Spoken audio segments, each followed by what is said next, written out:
নিযুত মইনা আঁচনিখনৰ প্ৰথম ধন আমি যাতে 1 অক্টোবৰত ৰাইজৰ ছোৱালীসকলৰ আমাৰ কন্যা সন্তানসকলৰ একাউণ্টলৈ আমি পঠাব পাৰোঁ। অৱশ্যে আপোনালোকেও জানে যে নিযুত মইনা আঁচনিখন হ'ল চাইল্ড মেৰেজৰ বিপক্ষে লোৱা এখন আঁচনি, অৰ্থাৎ জেণ্ডাৰ জাষ্টিছৰ কাৰণে লোৱা এখন আঁচনি। সেইকাৰণে ডিগ্ৰী পৰ্যায়লৈকে যিসকল ছাত্ৰী কলেজত যায় কিন্তু তেওঁলোকৰ ইতিমধ্যে বিয়া হৈছে, তেওঁলোকে আঁচনিখনৰ সুযোগ নাপাব। অৰ্থাৎ পোষ্ট গ্ৰেজুৱেটত বিয়া হোৱা ছোৱালীয়েও এই আঁচনিখনৰ সুবিধা পাব, কিন্তু হায়াৰ ছেকেণ্ডেৰী আৰু ডিগ্ৰীত বিয়া নোহোৱা ছোৱালীৰ বাবেহে এই আঁচনিখন মুকলি হৈ থাকিব। মোক কেতিয়াবা ল'ৰাসকলে সোধে যে মামা আমাৰ কাৰণে একো আঁচনি নাই নেকি? চাইল্ড মেৰেজৰ বিপক্ষে লোৱা আঁচনি এখনত মই ছোৱালীসকলকে অন্তৰ্ভুক্ত কৰিব লাগিব, ল'ৰাক অন্তৰ্ভুক্ত কৰিব নোৱাৰোঁ। কিন্তু ল'ৰাসকলৰ কাৰণেও মই কি কৰিব পাৰোঁ মই চিন্তা কৰি আছোঁ, আৰু সময়ত মই মোৰ ল'ৰা ভাগিনসকলকো মই ভাল খবৰ শুনোৱাম। আজি মাত্ৰ ইংগিতটো দি থৈ দিলোঁ, আমি ছোৱালীৰ লগতে মোৰ ল'ৰা ভাগিনসকলৰ কাৰণেও মই নিশ্চয় ভাল কিবা এটা কৰিম। স্বীকৃতি দিওঁ বা আঁচনিখন ৰূপায়ণৰ বাবে আমি সিদ্ধান্ত গ্ৰহণ কৰোঁ। মই অলপ আঁচনিখনৰ বিষয়ে আপোনালোকক বুজাই দিব খুজিছোঁ। 10মান শ্ৰেণীৰ পৰা উত্তীৰ্ণ হৈ যিসকল ছোৱালী বা ছাত্ৰীয়ে 11মান শ্ৰেণীত নামভৰ্তি কৰিব, তেওঁলোকে গৰম বন্ধৰ 2টা মাহ বাদ দি প্ৰত্যেক মাহত তেওঁলোকৰ উচ্চতৰ মাধ্যমিক শিক্ষা শেষ নোহোৱা পৰ্যন্ত প্ৰত্যেক মাহত 1000কৈ টকা চৰকাৰৰ পৰা লাভ কৰিব। অৰ্থাৎ হায়াৰ ছেকেণ্ডেৰী ফাৰ্ষ্ট ইয়াৰত এইবাৰ যিসকল ছোৱালীয়ে নামভৰ্তি কৰিছে, তেওঁলোকে হায়াৰ ছেকেণ্ডেৰী পৰীক্ষা বা পাঠ্যক্ৰম সম্পূৰ্ণ কমপ্লিট নকৰালৈ 1000 টকা চৰকাৰৰ পৰা প্ৰতি মাহত তেওঁলোকে পাব, আৰু এই পুঁজিটো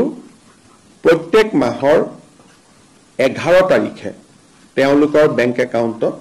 চৰকাৰে পঠিয়াই দিব। যিসকলে 3 বছৰীয়া, এতিয়া 4 বছৰীয়াও হৈছে, যিসকলে 3 বছৰীয়া বা 4 বছৰীয়া ডিগ্ৰী পাঠ্যক্ৰম, আগতে গ্ৰেজুৱেশ্যনটো 3 ইয়াৰ গ্ৰেজুৱেশ্যন আছিল, আজিকালি গ্ৰেজুৱেশ্যনটো 4 ইয়াৰো বিভিন্ন ইউনিভাৰ্চিটিয়ে কৰিছে। যিসকলে 4 বছৰ বা 3 বছৰ গ্ৰেজুৱেশ্যন পাঠ্যক্ৰমত পঢ়িব হায়াৰ ছেকেণ্ডেৰী পাছ কৰি, প্ৰত্যেকগৰাকী ছোৱালীয়ে প্ৰথম বৰ্ষত নাম গ্ৰহণ কৰাৰ লগে লগে প্ৰত্যেক মাহত 12,250 টকা চৰকাৰৰ পৰা লাভ কৰিব। আৰু যিসকলে ডিগ্ৰী পাছ কৰি এইবাৰ পোষ্ট গ্ৰেজুৱেটত নাম লগাব, পোষ্ট গ্ৰেজুৱেট বুলি কওঁতে আমি BEdক ইয়াত ধৰি লৈছোঁ, পোষ্ট গ্ৰেজুৱেট কাম BEdত নামভৰ্তি কৰিব, তেওঁলোকে প্ৰত্যেক মাহত চৰকাৰৰ পৰা 2500 টকা কৰি লাভ কৰিব, 2500 টকা। অৰ্থাৎ হায়াৰ ছেকেণ্ডেৰী পঢ়িলে 1000 টকা প্ৰত্যেক মাহত, ডিগ্ৰী পঢ়িলে 1250 টকা প্ৰত্যেক মাহত, আৰু গ্ৰেজুৱেশ্যন পঢ়িলে, গ্ৰেজুৱেশ্যন পাছ কৰি স্নাতকোত্তৰ পোষ্ট গ্ৰেজুৱেশ্যন পঢ়িলে মাহত 2500 টকা লাভ কৰিব। ইয়াত কেইটামান চৰ্ত আছে। প্ৰথম চৰ্তটো হ'ল যে যিখিনি ছোৱালীক আমি হায়াৰ ছেকেণ্ডেৰী পৰীক্ষাত ভাল ৰিজাল্ট কৰাৰ কাৰণে আমি স্কুটি দিওঁ, তেওঁলোকক আমি নিযুত মইনা আঁচনিত অন্তৰ্ভুক্ত কৰা নাই, কাৰণ স্কুটি এখনৰ দাম প্ৰায় 70,000 টকা হয়গৈ, আৰু নিযুত মইনা আঁচনিত তেওঁলোকে আমাৰ বাকী ছোৱালীখিনিয়ে যদি 12,000 আমি যদি 12,500 কৰি 3 বছৰতো দিওঁ 36,000 হয়। কিন্তু ছোৱালীয়ে যদি কয় যে নহয় মোক স্কুটি নালাগে, মই নিযুত মইনাহে ল'ম, তেতিয়াহ'লে নিযুত মইনাও তেওঁ ল'ব পাৰিব। অৰ্থাৎ ছোৱালীজনীৰ ওপৰত ডিপেণ্ড কৰিব যে মই স্কুটিখন ল'ম নে মই নিযুত মইনা আঁচনিটো ল'ম দুটা আঁচনি আমি একেলগে নিদিওঁ তাৰ পিছত আনটো বিষয় হ'ল যে এই আঁচনিখনৰ পৰা মন্ত্ৰী আৰু বিধায়কৰ ছোৱালীসকল এই আঁচনিৰ হিতাধিকাৰী হ'ব নোৱাৰিব অৰ্থাৎ 126 জন যি বিধানসভাত বিধায়ক আছে তেওঁলোকৰ ল'ৰাটো নহয় ছোৱালী যদি বা সাংসদ যদি তেওঁলোকৰ ছোৱালী যদি আমাৰ কলেজ ইউনিভাৰ্চিটিত পঢ়িছে তেতিয়াহ'লে তেওঁলোকো এই আঁচনিৰ হিতাধিকাৰী হিচাপে স্বীকৃতি নহ'ব আৰু যোনে প্ৰাইভেট স্কুল কলেজত ফিজ দি পঢ়ে মই প্ৰাইভেট কলেজত নাম লগাইছো মই মাহত 10,000 টকা কলেজখনক ফিজে দিওঁ ৰয়েল গ্লোবেলত পঢ়িছো কাজিৰঙা ইউনিভাৰ্চিটিত পঢ়িছো প্ৰাইভেট ইউনিভাৰ্চিটি আৰু প্ৰাইভেট কলেজখিনিৰ ছাত্ৰ ছাত্ৰীয়ে এই আঁচনিখনৰ হিতাধিকাৰী বুলি বিবেচিত নহ'ব কিন্তু ভেঞ্চাৰ কলেজত যদি কোনোবাই পঢ়ে বা ভেঞ্চাৰ হায়াৰ ছেকেণ্ডাৰী স্কুলত পঢ়ে ভেঞ্চাৰ জুনিয়ৰ কলেজত পঢ়ে তেওঁলোক এই আঁচনিখনৰ হিতাধিকাৰী হ'ব এই আঁচনিখনৰ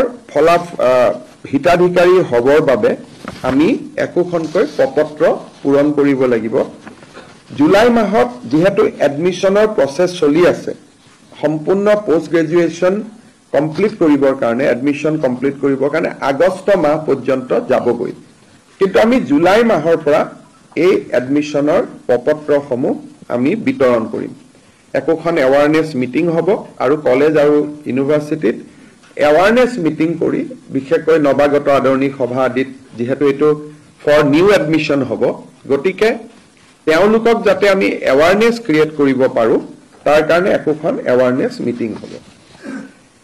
এই গোটেই আঁচনিটো বাল্য বিবাহৰ বিৰুদ্ধে প্ৰস্তুত কৰা এখন আঁচনি গতিকে বিবাহিতা ছাত্ৰী এই আঁচনিৰ বাবে হিতাধিকাৰী নহ'ব কিন্তু পোষ্ট গ্ৰেজুৱেট পৰ্যায়ত বিবাহিতা ছোৱালীয়েও এই আঁচনিৰ সুবিধা ল'ব পাৰিব কিন্তু হায়াৰ ছেকেণ্ডাৰী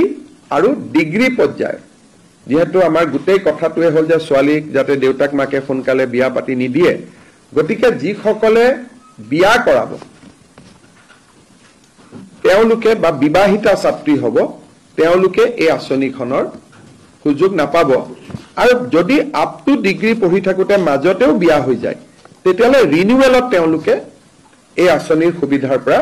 বঞ্চিত হ'ব যেতিয়া প্ৰত্যেক বছৰে এবাৰ ৰিনিউৱেল হ'ব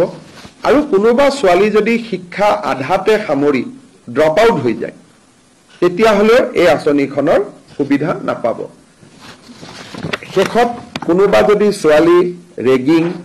ইনডিসিপ্লিন ইৰেগুলাৰ এটেন্ডেন্ট এনেকুৱা যদি কলেজৰ অধ্যক্ষই ভাবে যে এই ছোৱালীজনী কলেজত নিয়মীয়াকৈ নাহে ড্ৰপ আউট হয় পৰীক্ষাত তেওঁলোকে হায়াৰ ছেকেণ্ডাৰী ফাৰ্ষ্ট ইয়াৰৰ পৰা ছেকেণ্ড ইয়াৰ প্ৰমোশ্যন নাপালে বা ডিগ্ৰী ফাৰ্ষ্ট ইয়াৰৰ পৰা ডিগ্ৰী ছেকেণ্ড ইয়াৰ প্ৰমোশ্যন নাপালে তেতিয়াও ৰিনিউৱেলৰ সময়ত এই আঁচনিখনৰ পৰা তেওঁলোক বঞ্চিত হ'ব যদিও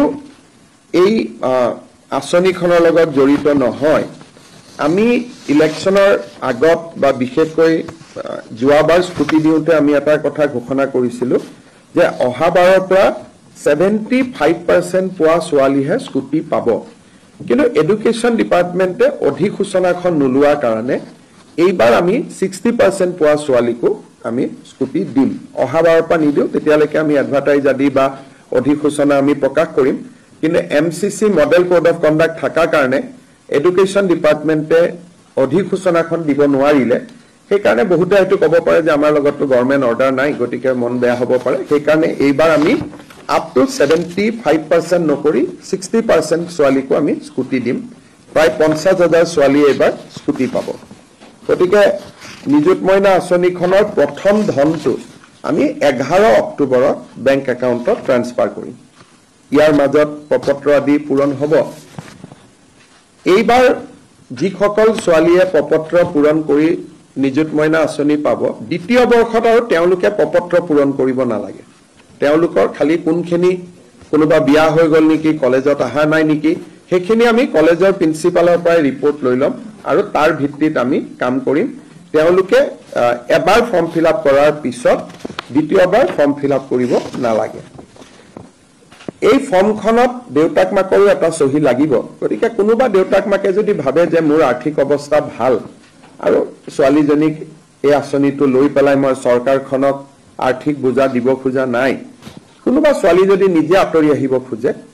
বা দেউতাক মাকে যদি আঁতৰাই দিব খোজে তেতিয়া তেওঁলোকে ইচ্ছাই পাৰিব আদাৰৱাইজ ইয়াত কোনো ইনকাম স্লেব নাই বিপিএল এপিএল বুলি কথা নাই কলেজ বা মহাবিদ্যালয় বা বিশ্ববিদ্যালয়ত যোনেই পঢ়ে তেওঁলোকে এই আঁচনিখনৰ সুফল পাব এই আঁচনিখনৰ প্ৰপত্ৰ মই আগতে কোৱাৰ দৰে জুলাইৰ 1 তাৰিখৰ পৰা আমি কলেজবিলাকত বিতৰণ আৰম্ভ কৰিম বিশ্ববিদ্যালয়ত বিতৰণ ছেপ্টেম্বৰত হ'ব কাৰণ তেওঁলোকৰ এডমিশ্যন আগষ্টলৈকে চলি থাকিব আৰু প্ৰথম ইনষ্টলমেণ্টটো আমি 11 অক্টোবৰত দিম আৰু তাৰ পৰা তেওঁলোকে নিয়মীয়াকৈ পাই থাকিব জুন আৰু জুলাই মাহত তেওঁলোকে এই আঁচনিটো নাপাব কাৰণ জুন আৰু জুলাইত মেক্সিমাম এডুকেশ্যন ইনষ্টিটিউট বন্ধ থাকে আৰু আমি আঁচনিখন 10 মাহৰ বাবে আমি দিম এটা বছৰত সেইকাৰণে প্ৰত্যেক বছৰত জুন আৰু জুলাই মাহত এইটো ডিবিটি নহয় আন মাহকেইটাত এই আঁচনিটোৰ ডিবিটি হৈ থাকিব এই আঁচনিখনৰ কাৰণে এই বছৰ চৰকাৰে 300 কোটি টকা খৰচ কৰিব আৰু যেতিয়া 4 বছৰ ডিগ্ৰী কোৰ্ছলৈকে কাৰণ এই বছৰ প্ৰথম বৰ্ষৰ ষ্টুডেণ্টখিনিয়ে পাব লাহে লাহে দ্বিতীয় তৃতীয় চতুৰ্থ ইয়াৰলৈকে পাব টোটেল 10 লাখ ছোৱালীক এই আঁচনিখন আমি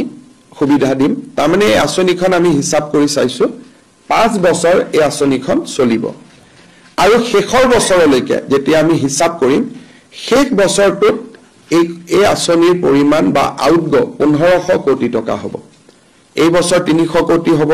অহা বছৰ 600 কোটি হ'ব তাৰ পিছৰ বছৰ অকল ডিগ্ৰীত থাৰ্ড ইয়াৰ থাকে হাই সেকেন্ডাৰী নাথাকে পোষ্ট গ্ৰেজুৱেটত থাৰ্ড ইয়াৰ নাথাকে গতিকে থাৰ্ড ইয়াৰত 300 নাবাঢ়ে 300 600 প্ৰথম 2 বছৰত বাঢ়িব থাৰ্ড ইয়াৰত 150-200 কোটি টকাকৈ বাঢ়িব কিন্তু এই আঁচনিখনে জি ইয়াৰ গ্ৰছ এডমিশ্যন ৰেচিঅ'টো এনৰোলমেণ্ট ৰেচিঅ'টো বহুত বঢ়াই দিব বিশেষকৈ কলেজত অহা যোৱাৰ পইচাৰ অসুবিধা হোৱাৰ কাৰণে বহুত দুখীয়া মানুহে নিজৰ ল'ৰা ছোৱালী কলেজত বিশেষকৈ ছোৱালী কলেজত নপঠায়